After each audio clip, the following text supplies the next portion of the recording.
everyone. I've gotten a couple questions for clarification on the annotated bibliography, and I wanted to talk a little bit about it to provide some answers to probable questions you're having about what am I doing and why am I doing it, and to give you a little bit of expanded information on the BadgerLink EBSCOhost database.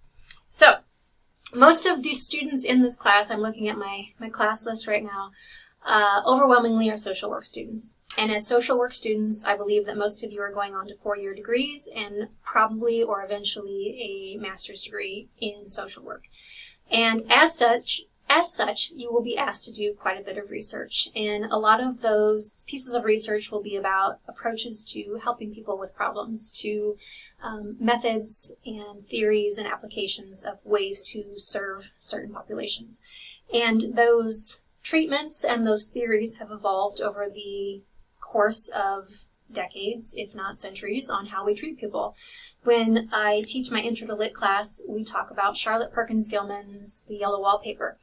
And in that story, if you haven't read it, it's the story of a woman who is postpartum and who sinks into mental illness. And at the time that she wrote it, Gilman and women like her were prescribed a rest cure, which meant that women who were nervous, probably, as we now know it, were suffering from baby blues or postpartum depression, were told to rest. So that meant no excitable activity, and as a writer, she was not allowed to write. She was kept secluded in a room by herself.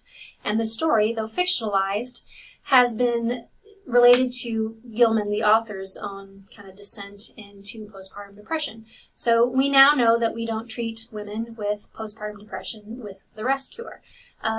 Evolving methodologies and treatments and theories come as we learn more and know more.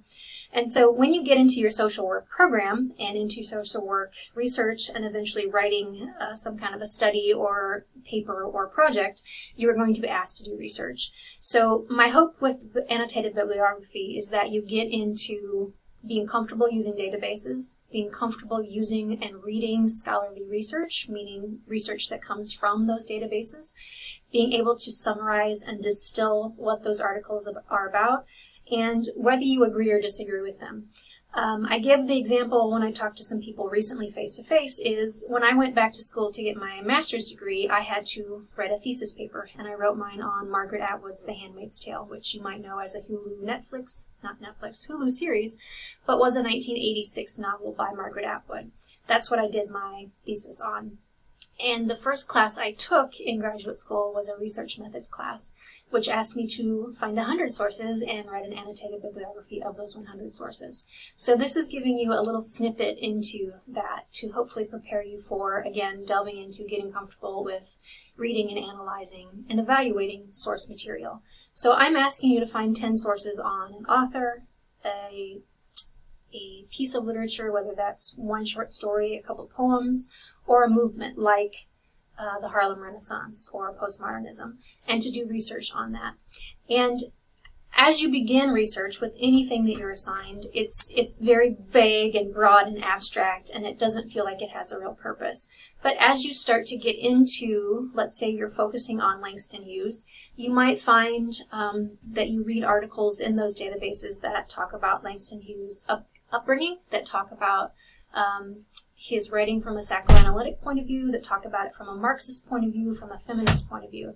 The examples that I used when I met with some people in person today was in my, and I'm just sorry for the delay here, but I want to show you some examples. In my Intro to Lit class, my students read Frankenstein. And Frankenstein is 200 years old, and so because of that, and because it's still such a relevant and important piece of literature, we're still reading it. Movies are still being made about it. And that means that there's a lot of scholarship that's been written on it. But if I've saved a few scholarly articles on it, and if I look at this one, the title of this piece is, let me scroll up,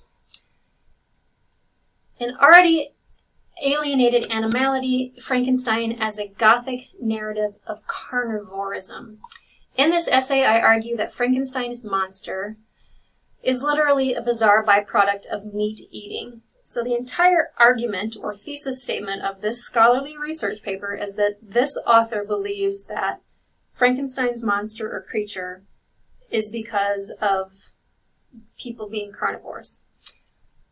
I already know coming into this article that I feel skeptical, but I would then read the entire article, decide if the author has proved his or her point, and then summarize what the article is about. Now, an abstract or a summary, as you see here, is essentially a summary, but it's not an evaluative summary. It's a factual, objective, this is what this article is about. I want you to write an evaluative summary, meaning that you tell us obviously what it's about without copying and pasting this, but then tell us what or was not helpful, and then at the end of it, what you believe to be most useful or not useful in the story, and whether you're convinced of their thesis statement.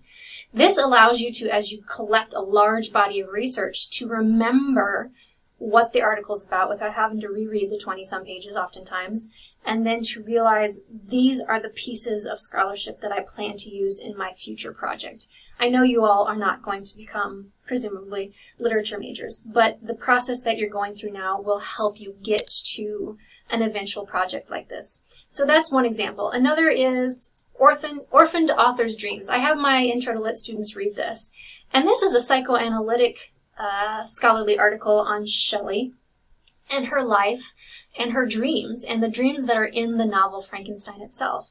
This basically goes over the fact that Mary Shelley had a very tumultuous life. Her mother died shortly after she was born. She had a scandalous love affair with a married man. That married man's wife was pregnant. The married man's wife committed suicide while pregnant. Mary had several children, many of whom died in infancy, and her husband, who she kind of eloped with and lost ties with her family because of, died young in I think it was a boating accident. So she had a lot of death in her life, and this article goes on to basically argue that the dreams that occur in the story are her struggling, Mary Shelley, the author, struggling to come to terms with the sense of abandonment she had, the longing for her mother, her longing to mother other children herself. And I can start to get behind that idea. I already know that I'm prone to want to believe this. But again, I would read it, find out if they're citing other pieces of work, if they seem to do a good job of making their argument. In a lot of ways, you're trying to evaluate, is this a good piece of writing? Am I convinced? Is this something that I would be interested in being able to use in research down the road? So again, it gets you with your toes dipped into that entire research process, collecting, evaluating, analyzing, summarizing. And the other thing I wanted to point out was that I have a video recorded on how to access those databases.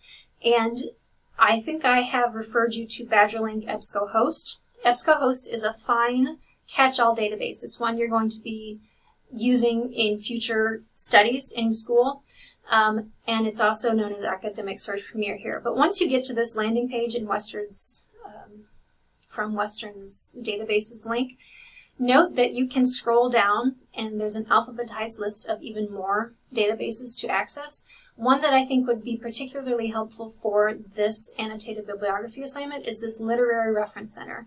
If I click this, I think I have to click a couple things twice. There was another link the first time I accessed it that I had to click again.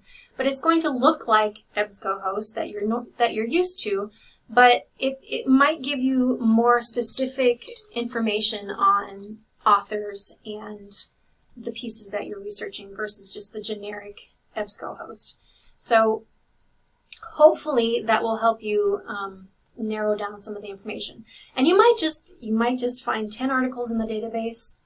I'm going to read those 10, and those are the ones that are going in my annotated bibliography. At this point, they don't have to have a theme. They just have to be about the author or the pieces that you're interested in reading about. So as you read all 10 of them, you might start to see themes. You might start to have something emerge that you would eventually want to use. But that is ultimately the point of an annotated bibliography, to get you used to consuming, finding, evaluating, summarizing research, because you're going to be doing a lot more of it in your coming studies. So I hope that helped. If you have continued questions with it, please let me know. Your rough draft of at least 6 sources is due next Thursday, which is the 25th. So keep that in mind as you watch this video. All right, take care. Thanks.